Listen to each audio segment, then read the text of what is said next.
Hello दोस्तों, नमस्कार। मैं एक बार फिर आपका अपना बल्लू टेक्निकल बाबा आज ही बहुत ही एक महत्वपूर्ण और इम्पोर्टेंट टॉपिक लेकर आया हूँ। बहुत ही शानदार टॉपिक है, खासकर एसएमटी के लिए, मैन्युफैक्चरिंग ऑटोमोबाइल सेक्टर के लिए। ये कापा बोला जाता है। कापा मैक्सिमम लोग सुने होंगे लेकिन इसके बारे में जानते नहीं होंगे। तो कापा के बारे में जानना बहुत ही इम्पोर्टेंट चीज़ है और हमेशा के लिए इसके बारे में जान के और करेक्टिव और प्रिवेंटिव एक्शन लेना ना, वो अपने आप में महत्वपूर्ण चीज़ होता है। तो आज कापा का एक्सप्लेनेशन है। तो पहले हमने आपको बता देता हूँ कापा का क्या डेफिनेशंस होता है। Corrective actions and preventive actions is the process which investigate and solve the problems, identify the cause, take corrective action and prevents recurrence to the root cause.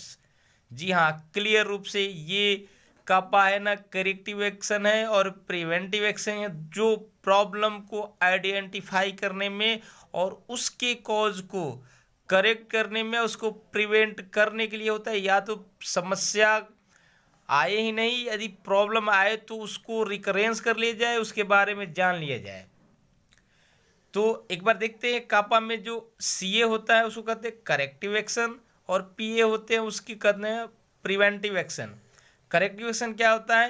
Corrective action the clear होता है कि action to eliminate the cause of detected non conformity और other undesirable situation.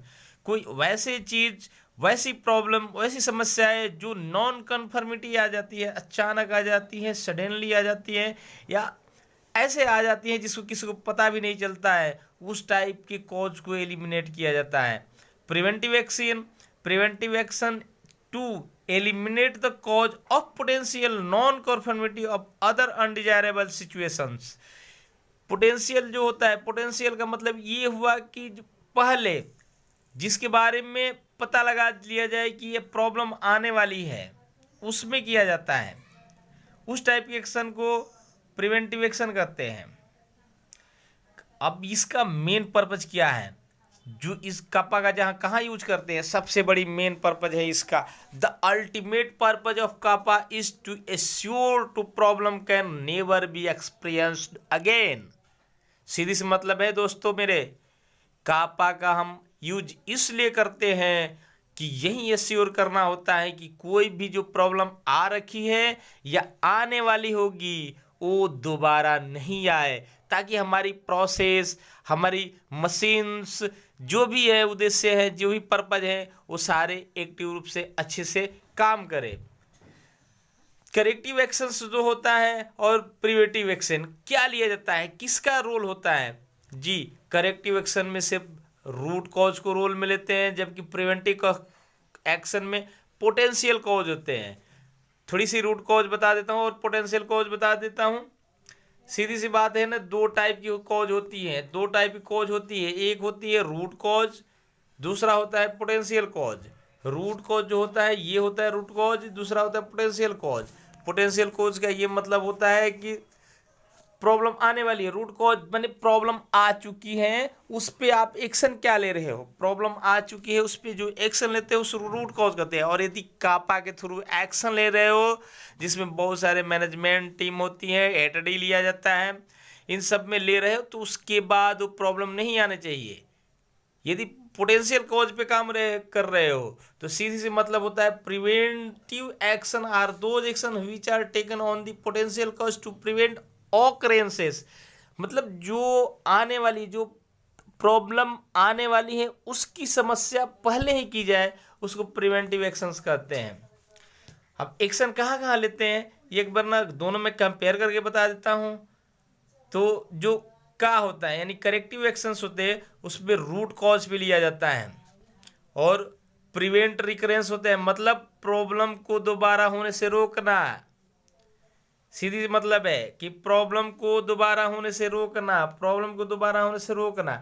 और यदि पीए की बात करें, preventive action की, तो पोटेंशियल काज पे लेते हैं, पोटेंशियल कॉजेस पे लेते हैं। उसका मतलब होता है कि प्रिवेंट ऑकरेंस, मतलब जो ऑकरेंस, जो प्रॉब्लम आने वाली है उसके पहले ही हम उसको प्रिवेंट कर ले, मतलब प्रॉब्लम को हमेशा के लिए फिनिश करना, ये टैग लाइन है। प्रिवेंटिव एक्शन का होता है प्रॉब्लम को हमेशा के लिए फिनिश करना, और करेक्टिव एक्शन का होता है प्रॉब्लम को दोबारा आने से रोकना। अब कापा होता है, ये आ सकता है, कहीं से भी आ सकता है, इसको कह नहीं सकते, ये कहीं से भी हम कापा किसी भी जगह पे किसी भी उद्देश्य पे लगा सकते हैं। जैसे मान लीजिए कि वो सर्विस का इन्फॉर्मेशन हो, मार्केट में कोई फील्ड्स का फेलियर हो, प्रोडक्ट की फेलियर हो, प्रोसेस की फेलियर हो, नॉन परफॉर्मेंस हो, ये सारे जो है ना सब पे हम लगा सकते हैं कापा। कापा लगाने से इन चीज़ों में product failure, process failure, non community, कोई भी डिविएशन है, सबका रूट कॉज निकल सकता है और प्रॉब्लम दोबारा नहीं होगी, जिससे आपकी प्रोडक्टिविटी बढ़ेगी। और इन सब में जो रोल लेते हैं वो मैनेजमेंट रिव्यू कर सकता है कि क्या है, मैनेजमेंट रिव्यू करने के बाद वो बता सकता है। तो मैनेजमेंट रिव्यू किया, फिर ज़रूरत पड़ी तो चेंज प्रोसेस लगाया मैनेजमेंट ने, कोई मशीन को, कोई कन्वेयर को, कोई सिस्टम को, कोई ट्रेनिंग शेड्यूल की ज़रूरत पड़ी वो करवाया। किसी यदि डिजाइन की भी ज़रूरत पड़ी पीएफएम में तो वो भी करवा सकता है। हो सकता है सप्लायर मैनेजमेंट में उसको दिक्कत आ रही तो उस भी करवा सकते। इसके अलावा बहुत सी, लेकिन जो सबसे इम्पोर्टेंट होती है कि वो फील्ड में उतर के वो चाहे तो एक अच्छा सा उदाहरण दे के वो अपना रिमेडियल एक्सेस करा सकता है, मैंने सुधार कर उसको अच्छे से इम्प्लीमेंट करवा सकता है। तो कापा का इस तरह बहुत रोल होता है। तो सबसे बड़ी आती है कंट्रोलिंग स्टेप्स। कंट्रोलिंग स्टेप्स जो होता है ना, वो कापा सिर्फ इसी बेस पे काम करता है कि जो भी प्रॉब्लम्स आया है उसको ना सबसे पहले आइडेंटिफाई करना, सबसे पहले आइडेंटिफाई करना। कापा क्लियर रूप से कहता है प्रॉब्लम को आइडेंटिफाई करो, फिर यदि प्रॉब्लम है तो move the way from the work area से हटाओ उसको। दूसरा decide what should be done. तीसरा ये होता है कि तुम क्या करना चाहिए, तुम्हें एकदम डिसाइड कर लो। और चौथा होता है यदि कुछ कर लिए हो तो उसको सुधार करो और सुधार कर एक्शन लो। ये उसका कंट्रोलिंग स्टेप होता है। सेम होता है इस सिचुएशन में कि यदि रूट कॉज पे काम कर रहे हो और पोटेंशियल काज पे, तो रूट कॉज है क्या चीज़, उसकी समस्या क्या है, उसमें करेक्टिव एक्शन क्या लेता है। मैं बताया था ना कि रूट कॉज पे करेक्टिव एक्शन लेता है, और करेक्टिव एक्शन लेने के बाद जो इंप्रूवमेंट होती हैं, चाहे प्रोडक्ट की फेलियर हो चाहे प्रोसेस की फेलियर हो। दूसरा होता है पोटेंशियल कॉज। पोटेंशियल कॉज में प्रिवेंटिव एक्शन लेते हैं, और प्रिवेंटिव एक्शन का प्रॉब्लम क्या है उसको एनालाइज करते हैं, और उसको होने के बाद प्रिवेंट क्वालिटी को इम्प्रूवमेंट करवाते हैं। अब सबसे बड़ी बात आती है कि इसका इम्पोर्टेंस क्या है, क्या यूज करते हैं, क्यों इसकी ज़रूरत पड़ी। तो यही क्लियर रूप से है कि CAPA is a pulse check for okay how well firms a quality system operating a strong kaga system. kappa systems are usually indicative a strong quality system. जिस कंपनी में, जिस मैन्युफैक्चरिंग में, जिस प्रोसेस में कापा स्ट्रॉन्ग रहता है उसकी quality strong रहती है। जी हाँ, टैग लाइन है, जी हाँ टैग लाइन है, आपको इसको समझना पड़े। और जो भी हो, कुछ भी प्रोसेस फेलियर हो, चाहे उस सिस्टम में हो चाहे सब सिस्टम की हो, वो प्रॉब्लम को आइडेंटिफाई करती हैं और रिसॉल्व करती हैं।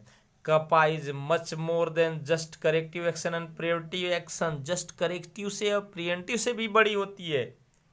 तो क्लियर रूप से any opportunity to improve quality in organization is a CAPA. यदि क्वालिटी को अपने ऑर्गेनाइजेशन में यदि इम्प्रूव करना है, बढ़ाना है, तो सबसे इम्पोर्टेंट रोल है कि आपको कापा का यूज करना पड़ेगा। तो इस प्रकार मैं कह रहा हूँ कि इसको अपने कापा को एक बार ना अपने लाइफ से भी जो रिलेट करके आप देख सकते हैं। जो भी आप में एलिमिनेशन है उसको कापा के थ्रू आप निकाल सकते हैं। और यदि आप नए हैं तो मेरे चैनल को सब्सक्राइब कर लेना, और बाकी पुराने हैं तो आप लोग ना देखना, शेयर करना, लाइक करना। Thank you.